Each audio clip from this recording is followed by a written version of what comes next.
बाबा बागेश्वर की कथा गोपालगंज में चल रही है और उन्होंने ये कहा है कि वो किसी पार्टी के प्रचारक नहीं है, वो सिर्फ और सिर्फ सनातन के हैं। बता दें आपको, बाबा बागेश्वर का कुछ लोग विरोध भी कर रहे हैं। अपने विरोधियों पर बाबा ने ये कहा है कि जितने लोग विरोध करेंगे वो उतना ही बिहार आएंगे और ज्यादा हुआ तो यहीं घर भी बनाएंगे। पंडित धीरेन्द्र कृष्ण शास्त्री से बातचीत की न्यूज 18 संवाददाता विनीता मिश्रा ने। बिहार में काबा बागेश्वर बाबा बागेश्वर धाम के पीठाधीश्वर पंडित धीरेन्द्र कृष्ण शास्त्री एक बार फिर से बिहार में हैं और बिहार में बाहर है बागेश्वर बाबा हैं। एक बार फिर से बिहार में काबा बिहार में सनातन का प्रचार, हिंदुत्व की एकता, वर्तमान में बिहार में जो आस्था और श्रद्धा का विशाल सैलाब है, उन सब के अंदर यहाँ के एक एक व्यक्ति के अंदर सनातन के प्रति सजगता है। हमारे ना आने के पहले भी बिहार में सनातनी अपने बल पर, अपनी सामर्थ्यता पर हिंदुत्व के लिए कार्य कर रहे थे। हमारा उद्देश्य यही था कि जो रह गए हैं उन्हें जगाना है, बिहार में हिंदुओं को जगाना है, सनातनियों को जगाना है और भारत को हिंदू राष्ट्र बनाना है। महाराज जी, आप यहाँ आए हैं और पिछली बार भी लोगों का अपार प्यार मिला है और आपका भी जो बिहार के प्रति प्यार है वो दिखता है, लेकिन कई लोग कह रहे हैं कि पार्टी विशेष के प्रचारक के तौर पर आप आए। हम प्रचारक हैं ही नहीं। हमने आज तक मंचों से किसी भी राजनीति का नाम नहीं लिया, किसी को भी वोट देने की बात नहीं की, किसी को भी जिताने या हराने की बात नहीं की। हम प्रचारक नहीं हैं किसी पार्टी के, हम विचारक हैं सनातन धर्म के। लोगों का अपना अपना मंतव्य है, अपना अपना मत है। हिंदुओं की बात करने वाले, सनातन की बात करने, अगर हम किसी पार्टी के हो जाएंगे तो फिर सब नहीं हमारे पास आ पाएंगे, फिर पार्टी विशेष के ही लोग आएंगे हमारे पास में। हम सबके हैं। चंद्रमा सबका होता है, सूर्य सबका होता है, गंगा सबकी होती है, वैसे ही साधु भी सबका होता है। हम किसी एक के नहीं हैं, हम सबके हैं और हम किसी पार्टी के लिए नहीं आए हैं। हमारी खुद की एक निजी पार्टी है, उसका नाम बजरंगबली है, उसका जो है निशान मुकद्दर है, उसका नारा है जो राम का नहीं वो किसी काम का नहीं। हमारा उद्देश्य सिर्फ इस हित में है कि हिंदू एक हो। आपके कई सारे संकल्प हैं। एक संकल्प पिछले महीने ही पूरा हुआ है, कैंसर हॉस्पिटल का भूमि पूजन आपने किया। देश के प्रधानमंत्री नरेंद्र मोदी आए, क्या लगता है वो जैसे आपके पास आए, आपकी तारीफ की, आप जिस तरीके से हिंदू राष्ट्र की मांग कर रहे हैं, उनका भी वही नारा है लगभग, इस कारण आप पर विपक्ष देखिए, इस देश के प्रति प्यार करने वाले, राष्ट्र के प्रति समर्पण रखने वाले, राष्ट्र के उत्थान का ध्येय व संकल्प लेने वाले जितने भी लोग हैं, उन सबका एक ही उद्देश्य है, हर हाल में यहाँ पर भारत के जितने भी हिंदू हैं हिंदू राष्ट्र हो जाए, एक जगह हिंदुओं के लिए हो जाए। तो हमें ये नहीं लगता कि ये कोई नई बात है, ये हर हिंदू के दिल की बात है। बस ये है, सबके अंदर जो डर और भय है वो हम मिटाना चाहते हैं, हिंदुओं को जगाना चाहते हैं और हिंदू राष्ट्र बनाना चाहते हैं। कब तक होगा ये आपका संकल्प पूरा? क्या लगता है? जल्दी ही होगा, तैयारियां शुरू हो गई हैं, अब जल्दी होकर के। आपने कहा कि उसकी शुरुआत बिहार से होगी, लग रही है तय है, इसमें कोई संदेह नहीं। बिहार समर्पण का प्रदेश है, बिहार श्रद्धा का प्रदेश है, बिहार ज्ञान की भूमि है, बिहार बुद्ध की भूमि है, बिहार संतों की भूमि है, बिहार भक्ति की भूमि है, बिहार संतों के साथ साथ इस देश के प्रति, राष्ट्र प्रति समर्पण करने वाले राष्ट्र भक्तों की भूमि है। एक महत्वपूर्ण सवाल, पिछली बार आपसे बातचीत हुई, आपने कहा कि अगला जन्म अगर मिले तो बिहार में जन्म लेना चाहेंगे। इस बार है घर भी बनाएंगे, मठ भी बनाएंगे। वो कोई विरोध कर रहा था कि बाबा को बिहार नहीं आने देंगे, तो हमने उनको जवाब दिया था कि रोहिंग्या भारत आ सकते हैं, घुसपैठिए भारत आ सकते हैं, पर एक भारत का ही नागरिक, भारत की बात करने वाला बिहार नहीं आ सकता है। ये हमने उनके मुंह पर, उनको जवाब मुंह तोड़ देने के लिए। लेकिन आप जिनको पगला कहते हैं, आपको जो पसंद करते हैं, वो इंतजार कर रहे हैं कब मठ बनेगा, कब बाबा यही रहेंगे। अगर वो विरोध करेंगे तो मठ बनाएंगे, यही रहेंगे। औरंगजेब की बड़ी तारीफ हो रही है आजकल, क्या कहेंगे इस पे? देश को तोड़ने वाले की तारीफ करना कुंठित मानसिकता का संकेत है और देश के मंदिरों को और सनातनी विरासत को तोड़ने वाला कभी भी महान नहीं हो सकता। इस देश को जोड़ने वाला महान हो सकता है। बिहार में लगातार कथाएं होंगी बात की। अब अभी ये तो नहीं कह सकते, पर बिहार आते ही रहते हैं तो लगातार आते ही रहेंगे और अब विरोध कर रहे हैं तो निश्चित रूप से हम जो है कथा सुनाते रहेंगे। बहुत बहुत धन्यवाद। हमारी एक आदत है, छेड़ोगे तो हम छोड़ेंगे। लेकिन ये आदत आपकी लोग इंतजार कर रहे हैं। Thank you. बिल्कुल। तो बागेश्वर धाम के पीठाधीश्वर पंडित धीरेन्द्र कृष्ण शास्त्री फिलहाल गोपालगंज में है, उनकी कथा चल रही है, 5 दिवसीय हनुमान कथा चल रही है, जहां वो साफ तौर पे कह रहे हैं बिहार में जो लोग उनका विरोध करेंगे उसे छोड़ेंगे नहीं। बिहार वो लगातार आते रहेंगे, अभी तो शुरुआत है। अगर लोग विरोध करेंगे तो यहाँ मठ भी बनाएंगे, यहाँ घर भी बनाएंगे। कैमरामैन सुबोध के साथ विनीता मिश्रा, न्यूज़ 18 गोपालगंज। नीतीश सरकार ने होली के पहले बड़ा फैसला लिया है। सीएम ने अश्लील भोजपुरी गानों पर रोक लगा दी है और इसके साथ ही डबल मीनिंग गानों को बजाने पर भी अब रोक लगाई गई है। अगर कोई अश्लील या डबल मीनिंग गाने बजाया पाया गया तो उसके खिलाफ पुलिस कार्रवाई करेगी और ये फैसला होली के त्योहार को देखते हुए दरअसल लिया गया है। पुलिस मुख्यालय से इसको लेकर सभी जिलों को आदेश जारी कर दिया गया है कि जो लोग भी गाने अश्लील गानों को अगर बजाते हुए पाए जाएंगे उस पर एक्शन लिया जाएगा, कार्रवाई होगी, जेल भी भेजा जा सकता है। और सभी जिलों के लिए ये फैसला लिया गया है और पुलिस मुख्यालय की तरफ से दरअसल इस फैसला माना जा रहा है, एक बहुत बड़ा फैसला है। बिहार पुलिस की तरफ से होली से पहले यह आदेश जारी किया गया है। बिहार के डीजीपी के नए आदेश के बाद में छपरा पुलिस अब एक्टिव हो गई है। सारण के एसपी कुमार आशीष ने सभी थानों और साइबर सेल को अश्लील भोजपुरी गाने को रोकने का निर्देश दिया है।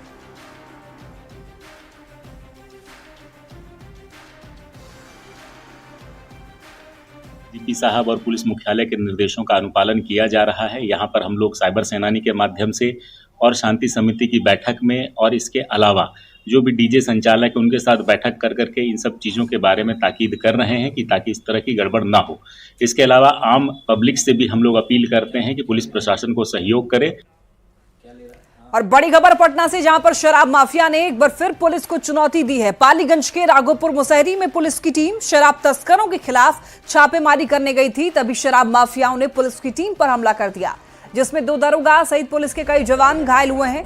शराब माफिया को भारी पड़ता देख पुलिस ने किसी तरीके से अपनी जान बचाई, वो भी भाग करके पुलिस को अपनी जान बचानी पड़ गई और पुलिस के वहां पर पहुंचते ही शराब माफियाओं ने ग्रामीणों की मदद से पथराव करना शुरू कर दिया और इस हमले में पुलिस की गाड़ी को भी नुकसान हुआ है, गाड़ी भी क्षतिग्रस्त हुई है। कार्रवाई के दौरान जब्त शराब भी वहां से माफिया जो थे एक ही गाड़ी है ना। बाद में की गई कार्रवाई में पुलिस ने पूछताछ के लिए एक संदिग्ध को हिरासत में लिया है। जिसमें मेरा 2-3 पदाधिकारी जख्मी हुए हैं और कुछ सिपाही लोग को भी चोट लगा है, जिनका इलाज विक्रम पीएमसी की प्राथमिक स्वास्थ्य केंद्र में करवा रहे हैं। शराब भी कुछ बरामद हुआ है क्या? शराब बरामद हुआ था, लेकिन पत्थरबाजी वगैरह जो हुआ है इसमें जो है ला नहीं पाए लोग, क्योंकि पहले तो अपना जो है जान। सर, आगे की कार्रवाई किस तरह करें? आगे की कार्रवाई यही है कि पुलिस पर हमला हुई है तो ये बहुत बड़ी घटना है मेरे लिए, चैलेंजिंग है मेरे लिए। तो मैं इसमें जो है FIR करके बाय नेम्ड जो है वीडियो क्लिप भी है मेरे पास, उस वीडियो क्लिप के आधार पर नेम्ड FIR करेंगे।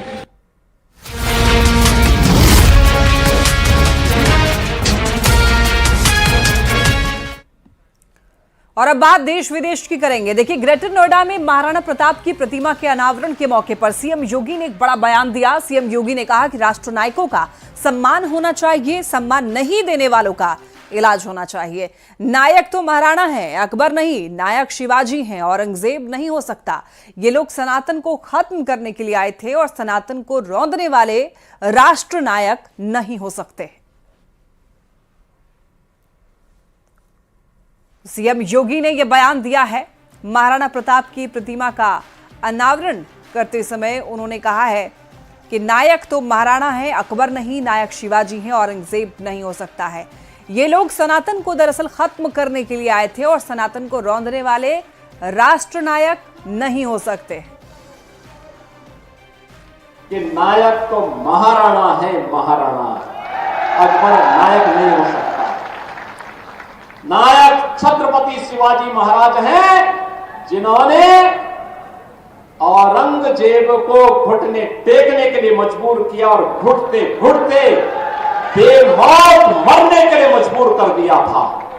इसलिए नायक छत्रपति शिवाजी महाराज हैं, औरंगजेब नहीं हो सकता है।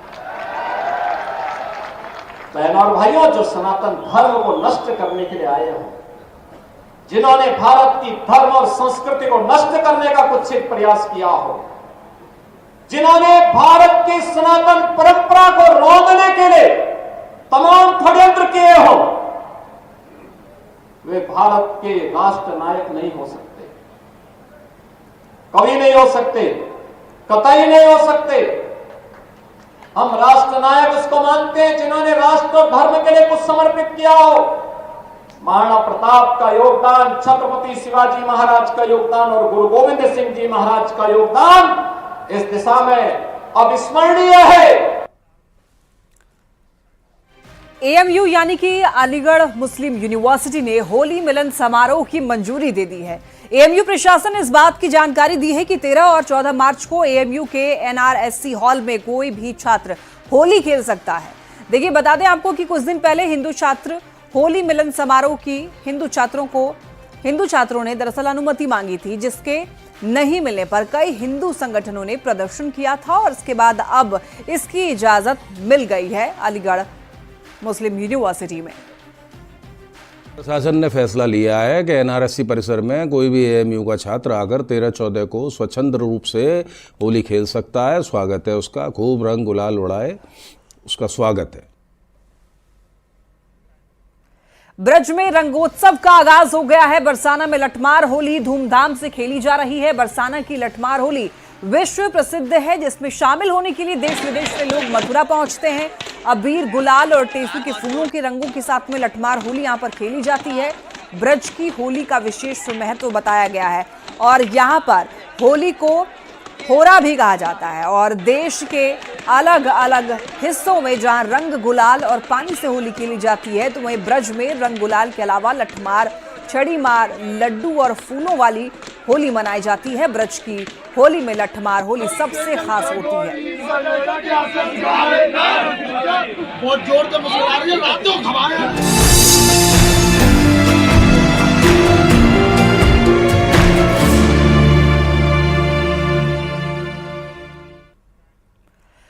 चलिए अब बात महिला दिवस की करते हैं और सबसे पहले सभी महिलाओं को महिला दिवस की बहुत बधाई। आपको बता दें, हर साल देखिए 8 मार्च को पूरी दुनिया ही अंतर्राष्ट्रीय महिला दिवस मनाती है और ये दिन महिलाओं की सामाजिक, आर्थिक, सांस्कृतिक और राजनीतिक उपलब्धियों को सराहने और लैंगिक समानता की दिशा में आगे बढ़ने का प्रतीक है। ये दिन राष्ट्रीय, नस्लीय, भाषाई, सांस्कृतिक, आर्थिक और राजनीतिक सीमाओं से परे महिलाओं के योगदान को सम्मान देने का दिन होता है। तो आज आपको बता दें विमेंस डे है और आज के दिन देखिए सभी महिलाओं को सराहा जा रहा है उनके काम के लिए।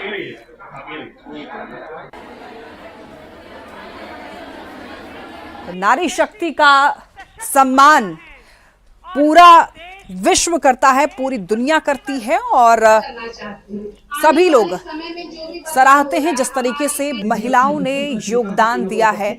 महिलाओं का योगदान जिस तरीके से बढ़ता जा रहा है, न केवल देश भर में बल्कि विश्व भर में महिलाओं ने जो मुकाम हासिल किए हैं उसको लोग सराहते हैं। आइए महिला दिवस के बारे में आपको बताते हैं कि इसकी शुरुआत कैसी हुई। देखिए, महिला दिवस की शुरुआत 1910 में हुई थी और क्लारा ज़ेटकिन ने अंतर्राष्ट्रीय महिला दिवस की बुनियाद रखी थी और पहला अंतर्राष्ट्रीय महिला दिवस 19 मार्च 1911 को मनाया गया। 1913 में महिला दिवस की तारीख 8 मार्च तय की गई और तभी से हर साल 8 मार्च के दिन मनाया जाता है वुमेन्स डे। और भारत में भी देखिए महिला सशक्तिकरण पर खूब जोर दिया जाता है ताकि महिला आगे बढ़े और जिस तरीके से महिलाओं का योगदान बढ़ता जा रहा है देश में, विदेशों में, पूरे विश्व भर में, उसको लोग सराहते हैं और प्रेरणादायक भी ये बातें होती हैं। अंतर्राष्ट्रीय महिला दिवस के अवसर पर देखिए पीएम मोदी ने गुजरात के नवसारी में लखपति दीदियों से संवाद किया। पीएम मोदी ने आपको बता दें कि वांसी बोरसी में लखपति दीदी कार्यक्रम में 1.1 लाख से भी अधिक महिलाओं को संबोधित किया और इस दौरान पीएम मोदी ने कहा कि उनकी सरकार हर महिला को सशक्त करने का काम कर रही है। उन्होंने कहा कि मेरे जीवन के खाते में करोड़ों माताओं, बहनों, बेटियों का आशीर्वाद है और ये लगातार बढ़ रहा है और इसीलिए मैं कहता हूं कि मैं दुनिया का सबसे धनवान व्यक्ति हूं।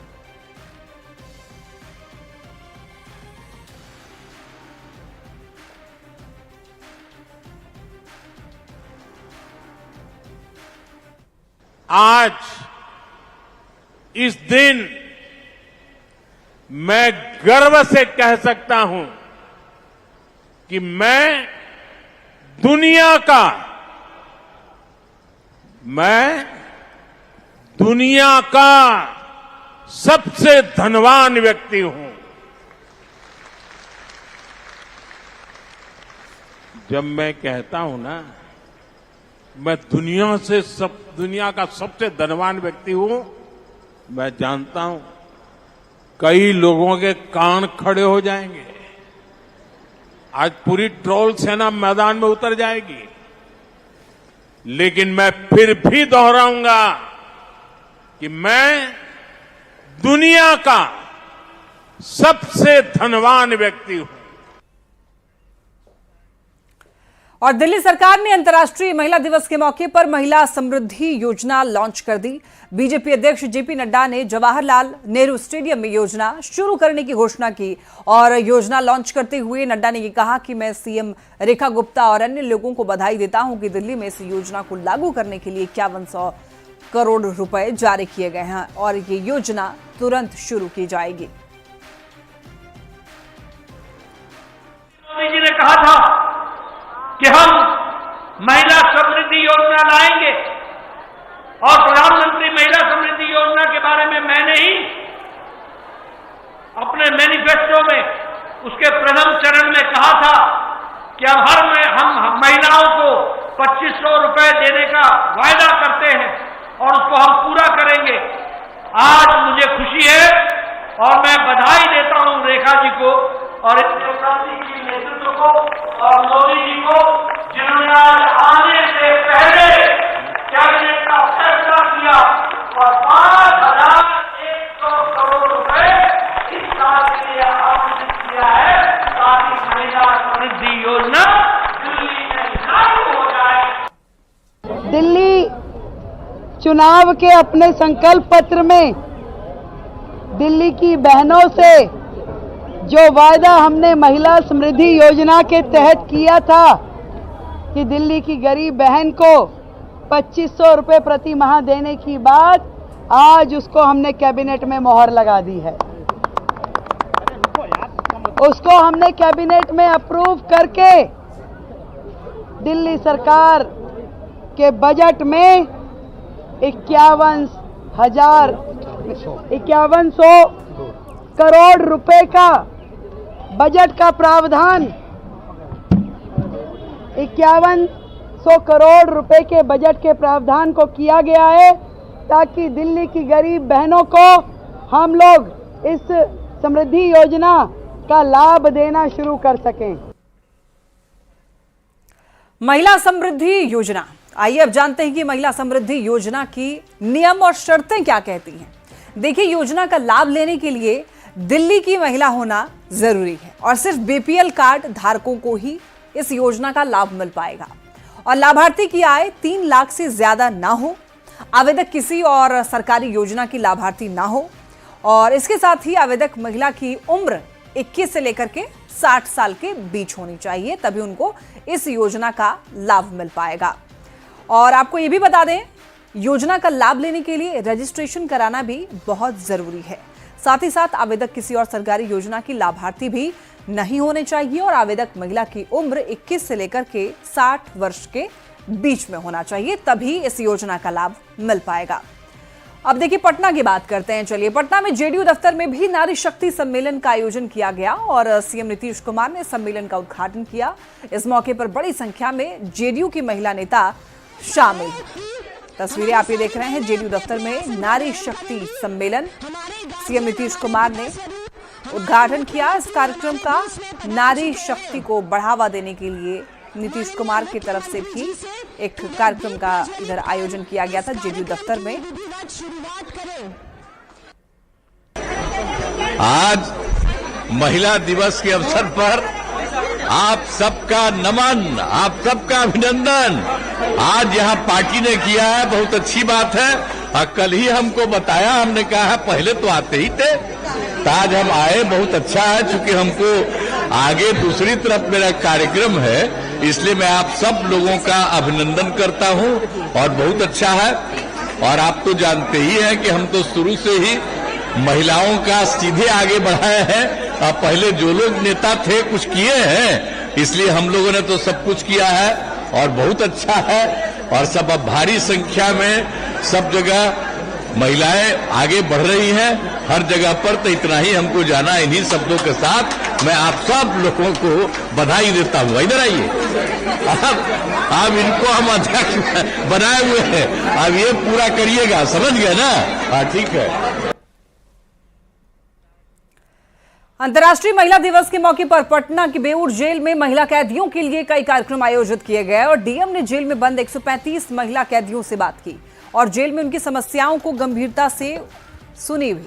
देखिए, महिला कैदियों ने डीएम से मामले के तत्काल निपटारे और जेल में स्वास्थ्य सुविधाएं बेहतर करने की मांग की। कारा बेऊर में आज हम लोगों ने महिलाओं का बंदी दरबार आयोजित किया और अंतर्राष्ट्रीय महिला दिवस के अवसर पर भी कार्यक्रम आयोजित था। तो महिलाओं से संवाद किया और उनको बताया उनके अधिकार के बारे में, यहाँ कर्तव्यों के बारे में, और उनकी बातें भी हम लोगों ने सुना है। और उनका आग्रह है कि जल्दी मामलों का समाधान हो, जो भी मामले उनके लंबित हैं उनका जल्दी समाधान हो, उन्हें कानूनी सहायता प्रदान की जाए, चिकित्सा व्यवस्था थोड़ी बेहतर की जाए। महिला डॉक्टर हैं लेकिन महिला पैरामेडिकल स्टाफ या नर्स नहीं है, जिसकी वजह से उन लोगों को कठिनाई होती है। साफ सफाई थोड़ा बढ़ाया जाए।